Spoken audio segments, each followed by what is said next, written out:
All right. Happy Valentine's Day. I know it'll surprise Valentine's Day. surprise many out there, but I'm really not the biggest romantic out there. I don't know about you. Any chocolate left for you? Any I've chocolate left for Aaron? no, there's. I've got to go run to this get flowers right now. I've dropped the ball completely. So I won't even do that. Valentine's Day It's is Valentine. it's uh, it's a manufactured day. Yeah. I don't go down. I'm a little stubborn on those ones as I am, well. I am very too. Stubborn is a good word. Stubborn is perhaps a really good word to describe the game last night. Not because the Bruins didn't want to put forth their hardest effort. They worked hard. They skated hard on Long Island. You don't say in Long Island. You say on Long Island. Okay. Not you. Not you personally. You in Yep. general. But the Islanders play a stubborn game. They do. It's relentless. It's not pretty. It is effective when it works. And Barry Trotz's team, has been a bit inconsistent lately. I thought after the first 10 minutes of last night, they were very consistent. They were stubborn in their game. They were in getting pucks through the Yeah. neutral zone and getting pucks deep. They're not a big a high flying offensive club, but they wear the hell out of you. And that can be, I'm trying to be a creative host here. That can be what's stubborn about their game when they play it the right way. Good morning, Morning Brew. Bruins lose 4-2 to the New York Islanders. First morning brew loss, right? I think we should Which stop doing it now. I think it's our fault. yeah, that's it. We had a good Yes. run. We had a great run. Uh, yeah, the Islanders are very difficult to play against on a fairly consistent basis, and they had their dial turned up for the league Yeah. leading Bruins coming in, and they smelled blood on the water back to back. We just stick to our game. We're gonna wear them down, and that's the mantra going into last night, and they did that. It was Bruins. I was impressed with their first 10 minutes. I But that's was also, pleasantly sorry, that's surprised. also something that we'll touch on because we did touch on it. Road Yep. team, first 10 minutes, who's played the second game of a back to back, especially that road team.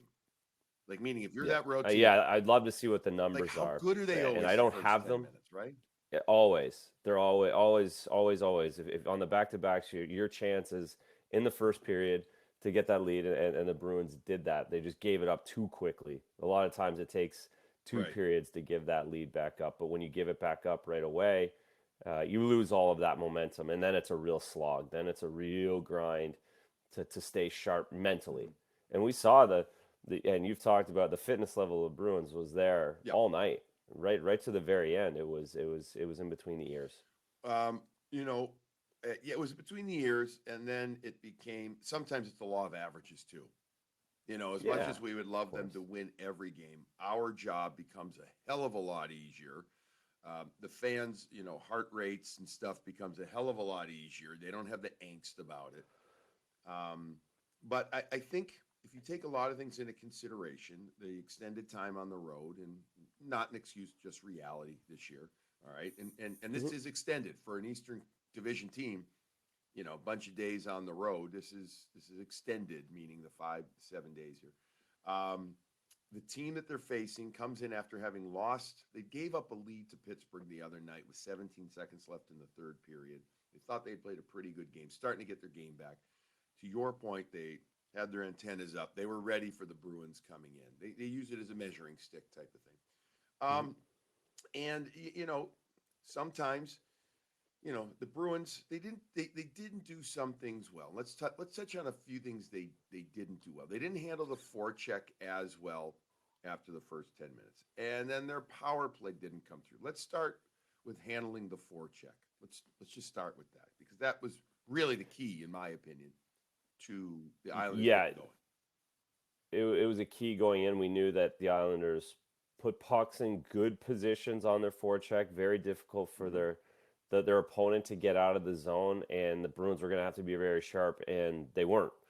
Tuca wasn't sharp on his handoffs Tuchel, he didn't play the puck as well. He didn't have the Right. opportunity either as much because the Islanders put it in good We spots. should have counted And for they the put, amount of times they put it along the wall or into the yeah, corner outside the trapezoid. If I was a good yeah, analyst, we they're would have even marked that. there's so many that don't get down to the goal line, and that makes it really tough because you have to, if you're gonna rim it, you really have to rim it, and that's hard too. If you get in on your backhand most of the time, that on that left side, if you're a left-hander, left side, you're going in on the backhand. It's just difficult, and the Bruins didn't do it well enough, often enough, Yeah. and it caused Bruce Cassidy 3 goals last night. When he talked after the game, 3 of those goals are directly from those plays, and it just wasn't sharp enough from everybody, and it's difficult, and especially against that team, you have to be 100% at that part of your game, and the Bruins weren't last I'm night. not a math guy. Never professed to be. I'm the son of I don't know if I'd say my dad is a mathematical genius, but he's close to it. He's an actuary by profession. He does a lot of other stuff, but he's just got one of those minds and understands. I suck at math, okay? Geometry is the one that deals with angles, right? And space and time, all that. I mean, the space, and everything. Okay. So if you put the most basic geometry question in front of me, I would still not be able to do it. Okay. But I'm smart enough. I think I can figure it out. Like, if you think about it, when you put pucks along the wall, instead of behind the net, besides the ability to hand off, you have so much less room along the wall because behind the net, you now are able to turn usually either way. Along the wall, you usually only can turn down back towards the goal line where they want you to go anyways. They're going to hammer you right in there. You're dealing with less of a curve too. I mean, there's all these things, and maybe I'm making a dumbass point. My point, it's actually smart math when you keep pucks along the wall with speed. Can't do it slowly with when you speed pressing that guy because there's limited places for them to go. They can only really go one direction. So the Islanders them well. That's why they did well in the bubble last year. Do I think that they're a great team? No. Do I think that they are a very structured team that can be great, meaning pain in the ass to play against? Absolutely. If they have their game. If they don't, they're a big time struggle to score team, and it becomes frustrating for them too. So, they're a tough team to play at times. Yeah, and they put 42 shots on net from those forechecks. And to your point, it's a law of averages.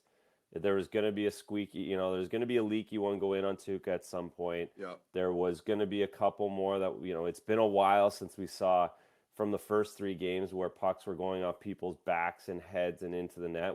That's been a couple weeks since that's happened to the Bruins, and a lot of those plays last night were to the pig pile. Just get it on net and one leaky one, and it's 4-2. Right. So let's the penalty kill gives up a goal. That, Yep. It was a good play. I mean, yes, we would love Kevin Miller, as you mentioned on the broadcast on Nesson, to try and resist that urge to go over, maybe stay in the middle, on your feet, stick down or whatever. But he didn't. I mean, it's a bang bang play, and Yep. And it goes to the 3-4 clears they weren't able to connect on prior to that. That's where those, as much as it was the end result, it happened 15, 20 seconds prior to that when Bruins had easy handles. They just weren't able to connect and get it down the ice. And that's we don't know the numbers on that either, but it feels like it's 100% of the time the puck ends up in your net when you don't get it out 2 or 3 times on the PK. Absolutely. And you as a player too when you're out there. Yeah. You're not thinking it's going in. There's a feeling of oh no-ness versus I've got this. Yeah, and certainly on the bench, right? The bench and the coaches are just like, oh no. Yeah. I don't want to look. I yes. don't want to look. It's funny. People, you always want to stay positive, right? You always want to stay positive. But man, oh man, there's a feeling you get, especially as a coach, where you're like, oh, here it comes, and you try and keep the positive outward attitude of we're all good, boys. Yeah. And but you're not. Oh, we're sunk. Yes, you're absolutely screwed coming up. All right, let's debate this a little, or just chew this for a moment. Power play. Was it 4 games now? Is it 4 games? It hasn't. Yes. produced. Now, that doesn't mean that they haven't had opportunities. Man, I hate having to wear glasses now to see things. It sucks. I need to put them. All right. Some people out there, a lot of people. I'm not sure about five forwards. First of all, five forwards on the power play is probably not what Bruce prefers. But given injuries to Grzelcyk, ice time to McAvoy, and opportunity for Krejci getting up, I think that in keeping Nick Ritchie in front, this is just one of his options. It didn't play well last night, the power play. I don't think it looked poor in the other games. It just didn't score. I thought it looked poor last night. To your point, that's going to happen. I'm not willing to say that the five forwards is a bad thing. I'm not. While you're talking about it, I'm going to pull up how many shorthanded goals they gave up last year and the season before with a defenseman or defensemen, both on the first and second unit on the point, to make my point. Last night, they gave up their first shorthanded goal against. There were a few people like, you see five guys out there, five forwards, it's stinking. You can't do it. That's what happens. So what's your excuse when a guy like Torrey Krug was running the power play and they gave up umpteen shorthanded goals? Not you personally. Yeah, you and no, and that's, listen, it's just as much a product of what's available for the coaching staff, especially last night, and Nick Ritchie's going. Nick Ritchie's a big body in front. He's done a really good job there.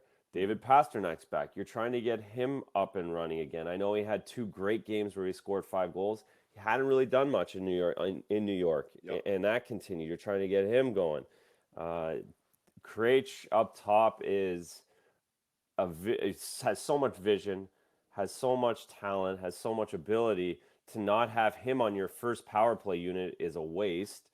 To have him going out there 20 seconds at the end doesn't work a lot of the time. So where do you have to get all these guys on the ice? And the reality is the five forwards are their best option. And yes, the penalty, they gave up a shorty last night. It wasn't really a product of having five forwards. It's not like David Krejci doesn't understand the defensive side of the game where he recognizes that he has to play a little defense here. It was a turnover at the blue line. A couple of the Bruins crashed into each other and they go the other way. And it would, if you could have 5 defensemen out there, and if you have a similar situation where guys bang into each other on a turnover at the blue line, then they're going to go the other way. So I don't necessarily. I would like to see McAvoy get on the power play a little bit more. I think his talent, I think his skating ability some nights, for him just to take the puck up the ice for everybody would be helpful, resourceful. Mm-hmm. But to say 5 forwards last night is the reason the power play stinks isn't completely accurate in my opinion. They weren't very good last night, and they can still be very good the next night. They're going to work on it. And Coach Cassidy Bruce talked about them getting stationary. And you can see that, and that's what happens as you get a little stagnant, you don't get much practice in, things are going well, and then all of a sudden you're standing still after your power play doesn't score in 4 games, and you don't really recognize it. It just creeps into your game a little bit. Exactly. It's all right. Now they'll work on it. I mean, that's how good they are. They'll figure it out. Yeah. I don't disagree about liking Charlie out there more. But he knew that he was going to play so many minutes with Zboril now out of the lineup. And the power play, I think maybe if you're winning, maybe Charlie goes out there on the power play versus losing. So it's situational. So I think there's a lot of people out there that you can't do that. Now, last year, an abbreviated season, 7 shorties against. Again, I'm not great at math, but I can tell you that's average of 1 every 10 games. Right? So last night was their 13th game. Am I correct? Quarter of the way in. Yeah, and that was their 14th game. So they're actually better than their average from last year. Sorry, my one of my other is slow, or it's not working, my iPad. But I'll tell you this.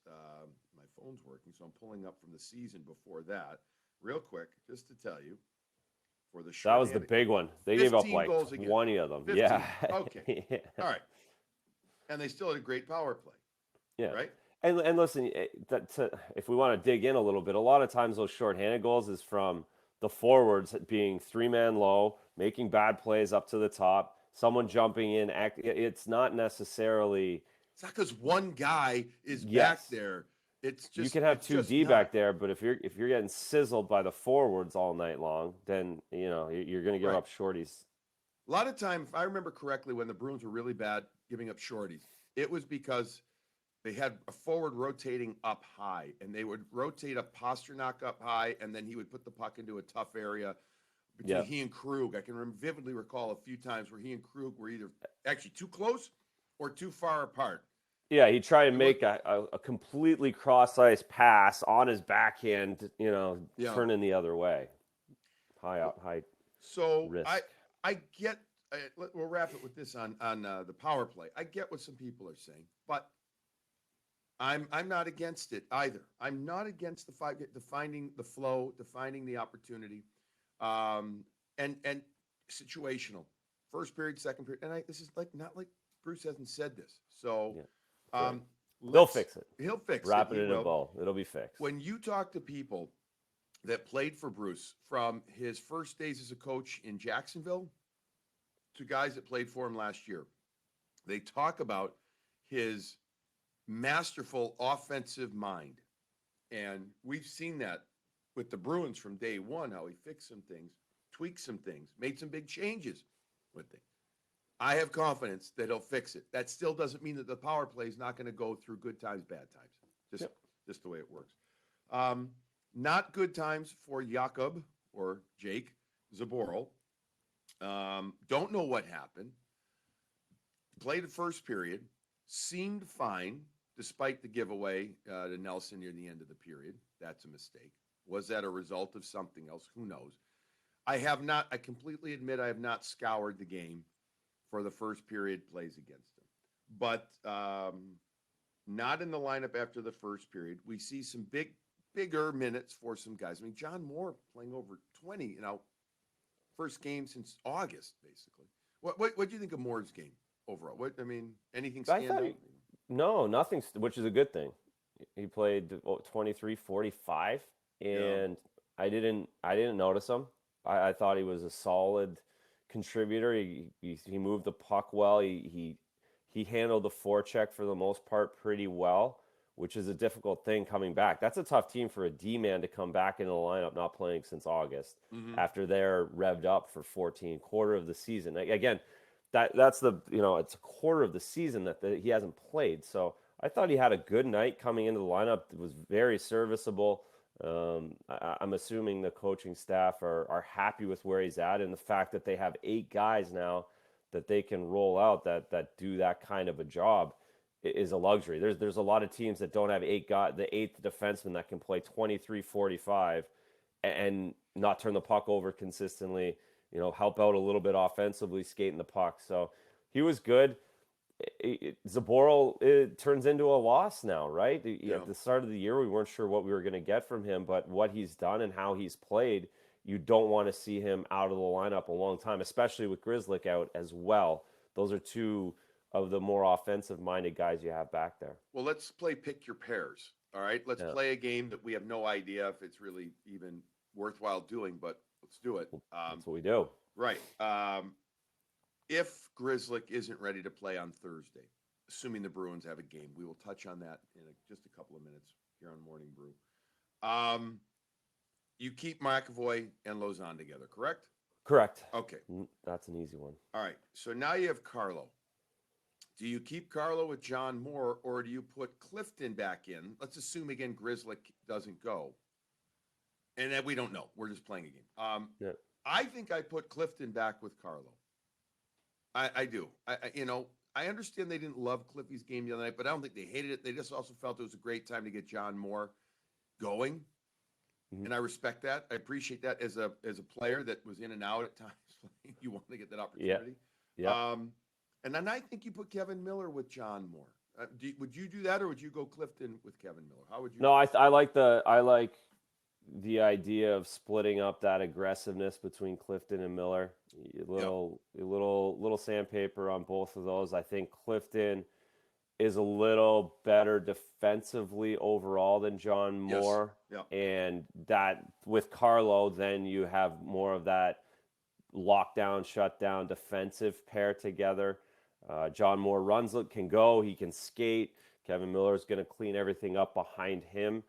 And that's the way I would lean. And there's going to be penalties. These guys, that's where John Moore, Kevin Miller and Carlo are going to jump over the boards there. So you want to have those guys split up as well in those penalty killing situations to get minutes separated between them. So yes, I would expect to see that Connor going on with Carlo, and then John Moore falling back with Kevin Miller. Yeah, that's what I would think too. We don't know about Grizzlies, so we're just wait and see. And the good news is there isn't that game Monday. They get another 5 days with these injuries, and you want to see that. That's the biggest thing. There's going to be so many games in April, May, God. Yeah. that you need to get these guys rested and healthy now. Yeah. I mean, we don't know what the lower body is injury. There's multiple that happened to Matt Grizzly, so as long as you need to. And if you're not going to play him for a week, I mean, don't even fly him out to Tahoe. Yeah. Like just obviously, and they won't. So a couple of things here, a few more minutes on this morning brew after a loss. We talked about Smith perhaps being moved with Coyle, doing that. They did it a little bit in the game on Saturday night. This is constant. I mean, David Krejci, getting him somebody that he's really good with. He's got Richie going there, and Richie made some really nice plays again last night. I still thought that when it was all said and done, this lineup would be Richie. Would be Richie, Coyle, and Smith. That line. But DeBrusk seems to be fitting well with Coyle for the most part, right? I mean, different minutes depending on situation. He didn't play a lot on Friday, but what did DeBrusk play on Saturday? He played 12:37, 3 shots, 3 hits, so he was more involved. Yeah. But I mean, those middle 2 lines were back to that mishmash, right? So Studnicka down in the American League, they feel some off injury, needing a little bit more time. Carson Kuhlman, God bless his hunger, but he's not a finisher at all right there. We don't know about Kasha. Rumblings that he was skating, or either skating or starting to skate, but that almost feels like non-existent to me. I know, and I feel you feel terrible, and it's a tough situation. But it seems like you can't. I'm not counting on that until he plays a dozen games in a row. Exactly. Talk to me then. So what do we do here? What do we do? I mean, it's like, do you punish isn't the right word. Do you say to Krejci, either verbally or just by your lineup, listen, we love you. We want to do everything for you, but we got to get Coyle going. We got to get that third line going. I don't see them separating Nick Ritchie and Krejci though right now. I don't. I don't think they should. I think Nick Ritchie's been the best player with Krejci this year. I think they're on a similar page. They seem to be playing off of each other well. Krejci's snake bitten. He had a few pretty good chances again last night. Yeah. He's just not going in the net for him. I keep those 2 guys together. And I want to. DeBrusk has got to get going. DeBrusk He better, it man. just has to. If he doesn't get, that's where I see. So do you? I'd put him or Studnicka back on that line. Depending on how Studnicka does the next few days. I like that younger legs energy, and have Richie going to the net, have Krejci finding holes, and then you put Smith, Coyle back together, and try and get some chemistry with those 2 guys. I think they fit better as well together. Yeah, I think Smith and Coyle work better. We talked about that the other day. We talked about it on Nesson last night. Yeah, there seems to be a more of a linear, connection. The way the straight line, as you said, Smith just gets to the puck and shoots it, whereas Krejci, got to put yourself into areas because he's such a thinker, such a cerebral player. I want to know what you would think when you were in net when you gave up A muffin. When you didn't let in a good goal, what was your thought process? Because Tuca had one of those. We haven't really seen. I think maybe that's the second one this year, Yeah, where you're like, but it was not a good goal. yeah, Mindset of a goalie has to be get over it. But yeah. what Well, did you not used to do? Yeah, you know you're frustrated for a minute and a half, and that sucked. But listen, it's 2-1. Hmm. We've got 44 minutes left of this game. Don't give up the next one.